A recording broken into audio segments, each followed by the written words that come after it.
d'un couple qui est parti faire la guerre, le djihad. Hein. Oui. Faut pas se raconter d'histoire. Oui, mais semble-t-il, la mère dit qu'ils n'ont pas eu de rôle bien sûr. précis dans Daesh. Si on les écoute, écoutez, moi j'en ai vu revenir ici, c'est bien, dans les auditions, ils sont tous partis faire infirmier, pâtissier, etc., etc. Bon, c'est quand même que la femme était engagée dans un processus djihadiste au même titre que le mari. Bon, les enfants sont là, elle en a conçu là-bas, elle en a amené là-bas. Et il y a un autre problème quand même, qui est celui de l'opportunité. Enfin, nous sommes Français. Nous sommes Français parce qu'aujourd'hui, l'intérêt de notre nation, c'est de récupérer cette famille avec ses gosses. Donc on va faire quoi? Imaginez qu'on récupère la femme et les enfants prochainement. Ça va se terminer comment, je vais vous le dire.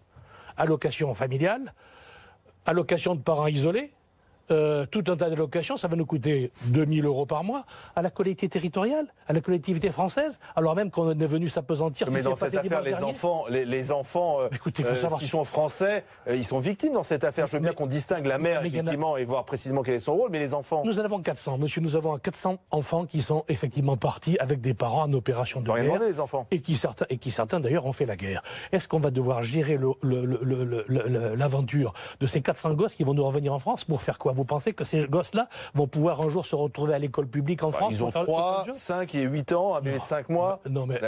leur avenir leur appartient, non? Non. Certainement pas quand on a fait ça. Et sincèrement, je pense que la France... ils ont rien fait. Écoutez, on s'en va à Nice pour tous pleurer dans le deuil qui nous a tous frappés. Je crois que vous dites, laissons ces gens-là là-bas. On les laisse là-bas. Et je crois d'ailleurs que la précédente administration, je parle de celle avant M. Macron, et je ne pense pas qu'il y ait une grosse différence, que ce soit Quai d'Orsay ou le ministère de l'Intérieur, c'est effectivement de laisser ces gens-là là-bas. Enfin, nous sommes en présence, excusez-moi, de crimes ou de délits commis sur le territoire irakien. Ce sont les autorités irakiennes, judiciaires irakiennes et militaires éventuellement qui sont compétentes pour juger ce genre de faits. La France n'est pas concernée. On pourrait toujours monter une affaire d'association de malfaiteurs devant le tribunal de Paris où elle prendrait 8 mois avec sursis, etc. Ce n'est pas satisfaisant, excusez-moi. Et moi, j'ai un impératif, à titre personnel, que je défends. La protection de nos compatriotes vivant en France et aussi à l'étranger. Et je pense que ce genre d'individus, la femme et le mari, bien évidemment, sont des dangers potentiels. Il n'est pas question qu'ils refoutent les pieds en France. Et je crois que la doctrine aujourd'hui, c'est de faire en sorte... Mais même les enfants. Pourquoi vous rejetez les enfants? Mais parce que les enfants, qu'est-ce qu'ils vont faire ici? Qu'est-ce qu'ils vont faire? Ils vont être confiés à la famille? Oui. Ils vont faire quoi? Les enfants, vous croyez qu'ils sont aujourd'hui susceptibles d'être... Ah, bébé de 5 mois, excusez-moi, bébé de 5 mois, il ne sait pas...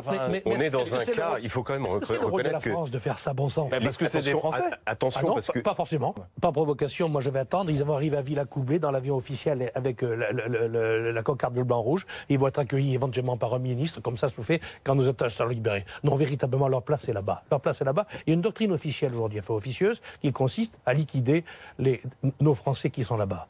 Alors, même les enfants? Non, certains ont des enfants, oui, certains ont des enfants, c'est comme ça. Mais excusez-moi, nous sommes un peu en guerre aujourd'hui. Et donc, les bons sentiments, je crois la doctrine, c'est de permettre l'exécution d'enfants mineurs qui sont de nationalité française. Moi, je préfère m'occuper on n'a pas la même conception de la démocratie, on n'a pas la même de nos compatriotes qui sont aujourd'hui sur le territoire français et qui vont souffrir dans les semaines qui viennent de ce genre d'individus, qui ont tué et qui tueront. N'oubliez pas qu'il y a tous ceux de Raqqa qui vont revenir aussi, parce que ça, c'est Mossoul. Après, c'est Raqqa qui va débarquer. Croyez-moi que vous allez avoir du travail.